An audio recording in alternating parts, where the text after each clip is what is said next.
This is the sound of a world that no longer exists. Until now, no human had truly heard it. For a century, cinema taught us dinosaurs roared. The jungles exploded with a lion's fury magnified 100-fold. It was a beautiful, thunderous lie. Modern science has just revealed the true voice of the Mesozoic era. And that voice is stranger than any movie dared imagine. Stranger than any roar cinema ever invented. 180 million years ago, our planet belonged to another kingdom of scales, feathers, amber skies. The Mesozoic era stretched across unimaginable time: Triassic, Jurassic, Cretaceous. 3 great chapters without a single human witness.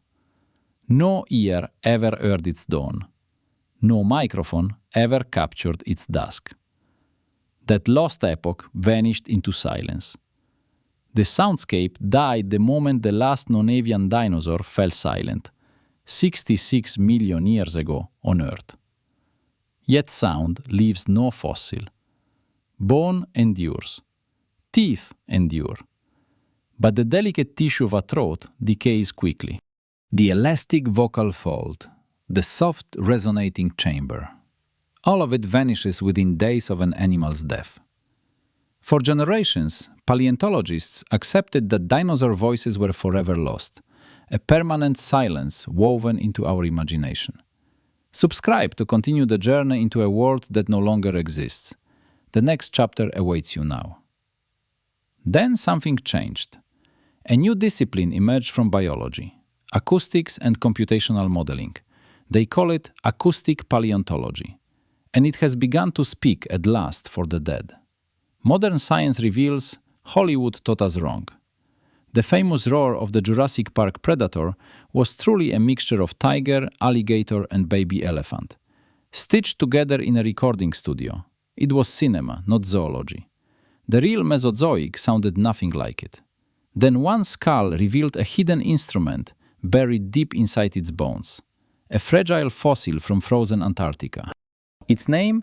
Vegavis iaai, a bird-like creature that lived during the final years of the Cretaceous period.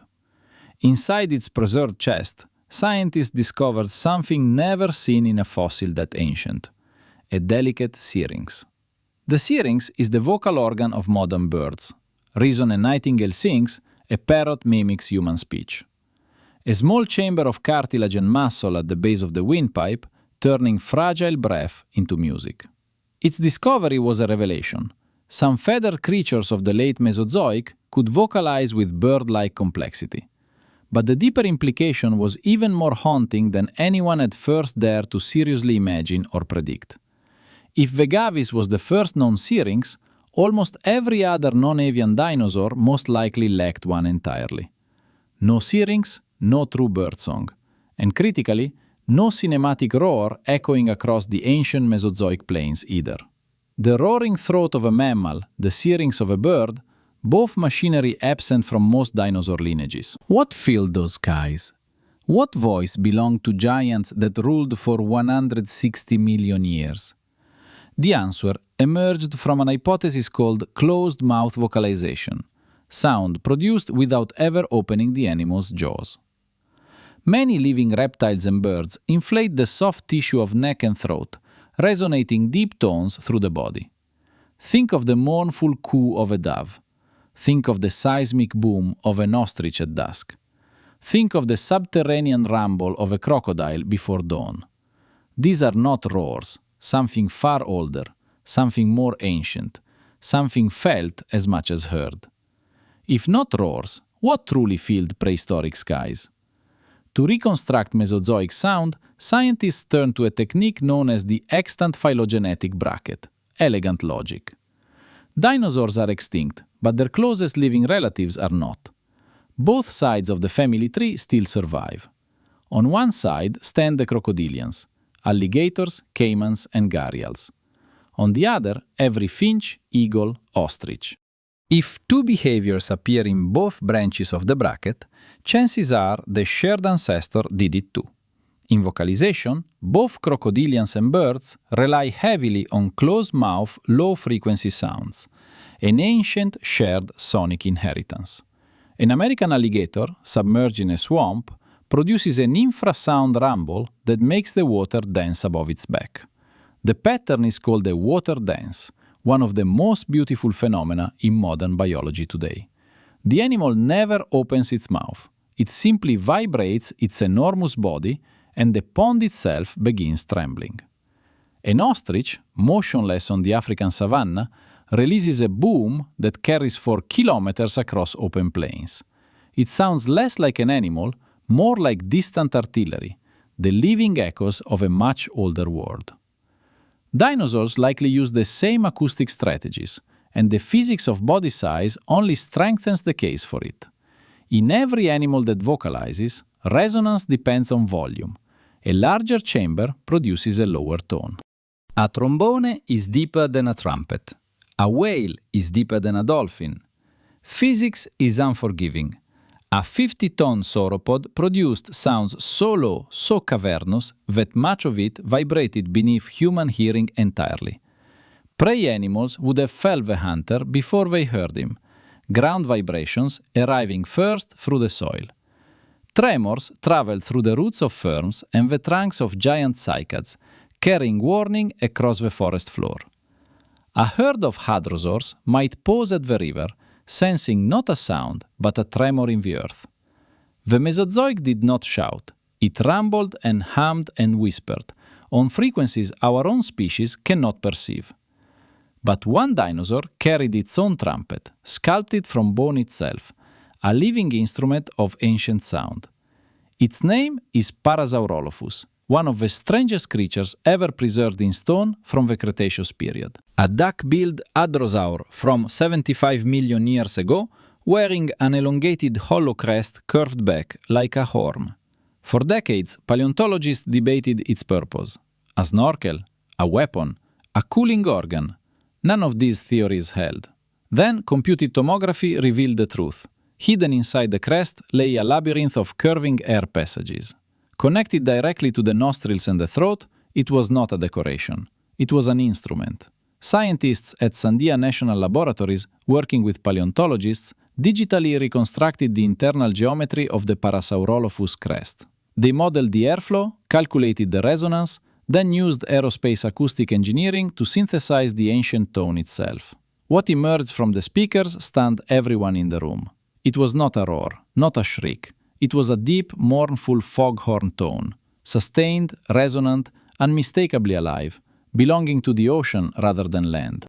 Different Parasaurolophus species had crests of different shapes and lengths, meaning different species produced different notes and signatures. Some called for mates, others warned of predators, others kept the herd together, crossing what is now North America. For the first time in 65 million years, a genuine dinosaur voice from the Mesozoic had been recovered. But predators answered with something far darker, a sound rising from below the fog, felt before it was heard. The most terrifying creature ever to walk the earth was almost certainly the Tyrannosaurus rex, silent apex hunter. But its terror was not in its roar, it was in its silence, in the frequencies below human hearing. Recent studies of the Tyrannosaurus rex inner ear revealed something extraordinary, hidden inside its uniquely elongated spiral cochlea. It was tuned to remarkably low frequencies, built not to hear chirping, but to feel the world through infrasound.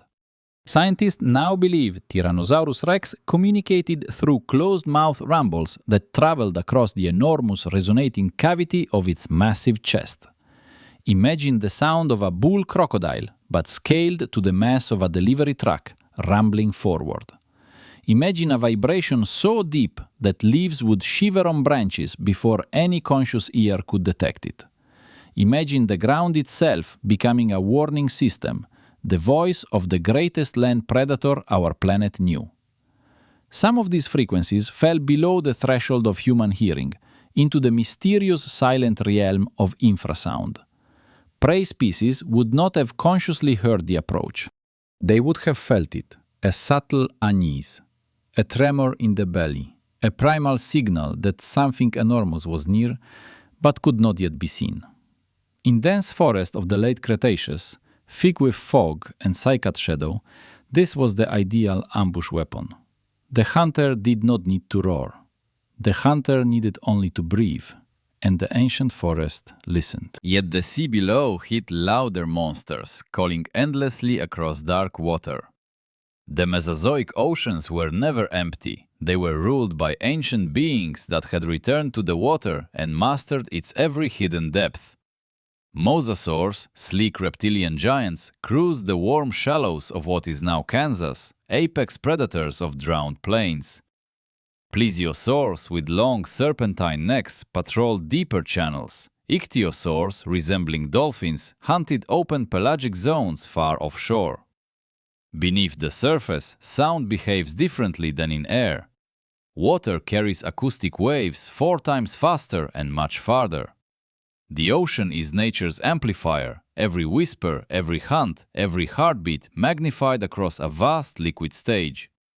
Recent hypotheses suggest that mosasaurs and plesiosaurs may have used complex click-based communication similar to modern cetaceans. Whales, dolphins, and porpoises evolved echolocation independently, but the acoustic environment they exploit mirrors the Mesozoic seas. If any group of dinosaur-era animals produced truly complex vocalizations, it may have been these leviathans of the deep. Their calls, carrying across hundreds of kilometers, could have shaped an entire hidden culture beneath the ancient waves. On land, another surprise awaited. Recent discoveries reveal many small theropod dinosaurs were fully feathered, resembling strange ground-dwelling birds. Microraptor, a 4-winged predator the size of a crow, likely lived in the treetops of ancient Chinese forests.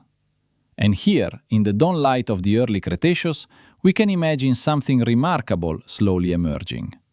Not roars, not screams, but coos, chirps, and perhaps even primitive songs echoing through the ancient forest canopy. A dawn chorus in a forest no human eye would ever see, the soundtrack of a lost, forgotten planet. Then the sky itself went utterly silent, without any warning at all, on one otherwise ordinary morning. 66 million years ago, a fragment of the outer solar system struck Earth at Chicxulub, on the Yucatan Peninsula. The impact released energy equivalent to billions of atomic bombs detonating together in a single blinding instant. It produced what scientists now believe was the loudest sound in the entire biography of our fragile planet. A supersonic shockwave traveled through the atmosphere, flattening ancient forests standing thousands of kilometers away from impact. Anything with ears within a certain radius was deafened instantly, if the creature survived the blast at all. The sky darkened with ash. Sunlight, the engine of every ecosystem, was strangled for years. Photosynthesis collapsed. Plants withered. The great herds that had filled the plains with their low humming calls vanished within a single season. The whispering ambush of the Tyrannosaurus faded from every forest floor. The foghorn songs of Parasaurolophus went unanswered. The infrasonic thunder of the sauropods rolled across an empty landscape for the last time. And then, silence. A silence so total that it would take millions of years to be broken. Only the smallest survived. Among them, a lineage of feathered dinosaurs, the ancestors of every bird alive today. They inherited the syrinx. They inherited the song. When you hear a robin at dawn, or a hawk calling overhead in flight, when you hear a rooster greet the sun, you are hearing the last surviving voices of the Mesozoic. The dinosaurs never truly went extinct. Their descendants still sing every morning, in a language older than mountains. But modern science recovered voices we thought lost forever. Today, in labs from Montana to Buenos Aires, researchers use computed tomography to map the internal architecture of dinosaur skulls, revealing hidden acoustic chambers within. They reconstruct the endocast of brains, the shapes of inner ears, the geometry of nasal passages preserving sound. Bioacoustic engineers, working alongside paleontologists, apply the same modeling techniques used to design concert halls and jet engines. Each fossil becomes a musical instrument waiting to be played one last time after 70 million years of silence. Museums worldwide now feature auditory exhibits where visitors stand before life-sized reconstructions and finally hear the reconstructed voice. Not the Hollywood roar, but the actual sound, the deep resonant boom of a Parasaurolophus echoing outward. The subterranean rumble of a Tyrannosaurus and the distant coo of a feathered raptor calling softly at dawn. Children who once imagined lions in the Mesozoic now hear something stranger, quieter, and infinitely more real. Documentary filmmakers are rewriting their entire sound design, and educational programs are correcting decades of long-standing misinformation. Every future generation will grow up now with a more accurate memory of the lost prehistoric world. Because science, at last, has given the Mesozoic its true voice, not a roar, not a scream, but a vast symphony of low frequencies, ground vibrations, feathered whispers, and the distant oceanic clicks below. A symphony that once filled the entire planet and now plays again within the archives of knowledge. One entire epoch decoded, and yet the next great age of giants still patiently awaits its turn. Subscribe to continue this journey into a world that no longer exists. Activate the bell for more. In the next episode, we descend deeper still, into the age before the dinosaurs, the Permian, where the greatest mass extinction of all time was preceded by monsters unlike anything before or since. Do not miss it. The ancient silence